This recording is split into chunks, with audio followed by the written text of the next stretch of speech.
Obchodné centrum v Michalovciach oslávilo počas uplynulého víkendu jubilejné 5. narodeniny. Narodeniny obchodného centra sa už tradične začali programom pre deti. Tie sa mohli zapojiť do rôznych súťaží. Čo je úlohou detí na tomto stanovišti?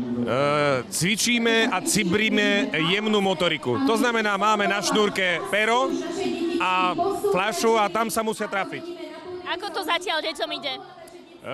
Niektorí rodičia podceňujú svoje deti a už veľakrát sa stalo, že som povedal rodičia ruky preč a naozaj to dieťa to tam dalo do 3 sekúnd. Čo sa ti zatiaľ páči na tejto akcii dnes?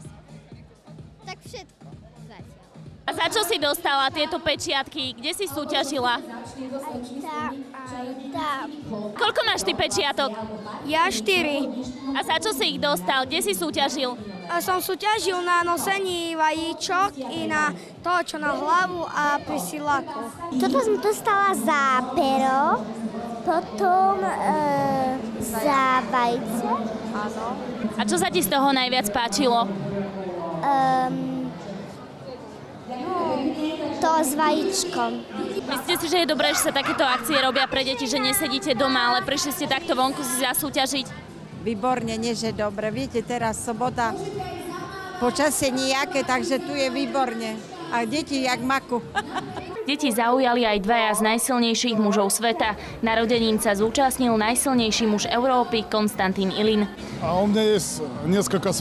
Mojou dnešnou úlohou bude pokus o zapísanie do Guinnessovej knihy rekordov v dvíhaní 100-kilogramovej jednoručky. Doterajší rekord je 8 zdvihov, ja sa pokúsim o viac. Ukážeme ľuďom, akému športu sa my venujeme. To pekné. Konstantínovi Ilinovi sa napokon svetový rekord podarilo vytvoriť. 100-kilovú jednoručku dvihol nad hlavou 9 krát. Pokus bol však exibičný. Oficiálne sa oň pokúsi v auguste opäť v Michalovciach. Siláci predviedli deťom aj ďalšie kúsky. Na kovovej tyči dvíhali čo najviac detí, či ťahali auto s bezmála desiatkou odvážlivcov. Ja som vojak, ktorý ťahal auto. Ako sa ti to páčilo? Potiahol by si aj ty také auto?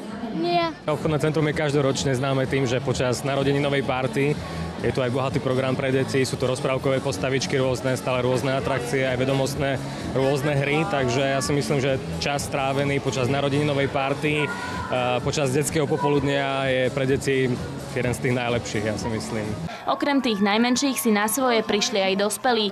Kým v lani prišli obchodnému centru zablahoželať herci z Paneláka, tentokrát to bola partička. Nech sa darí obchodnému centru čo najviac a nech čo najmenej zarobí, lebo zostane bez ľuďom.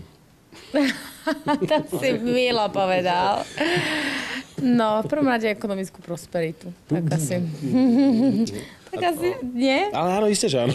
Toto tržnicu by mohli zbúrať a rozšíriť tam, nie? Tu vidím ešte strašne veľa zelenia okolo, ja by som to rozšíril, akože určite. No jasné, na čo zeleň? Lebo komu sa nelení, tomu sa zelení. A keď sa obchodnému centru nebude neleniť, tak sa mu bude zeleniť. No. Zuzička, je mi ľúto, ale musím priznať, keď ťa vidím, stala som sa lesbička. Je tuto aj... Som veľmi šťastná, že aj 5. rok chodí veľa ľudí na tie narodeniny, aj keď samozrejme sa stále boríme s kapacitami, so šatňovými priestormi, ale napriek všetkému ja verím, že aj tak ľudia si aspoň trošku prídu na svoje, aspoň trošku sa kultúrne vyžijú a obchodnému centru prajem teda veľa spokojných návštevníkov, veľa spokojných zákazníkov.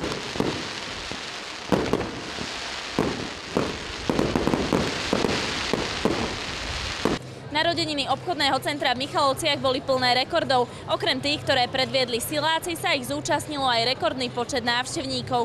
Z Michaloviec Anna Činčárová.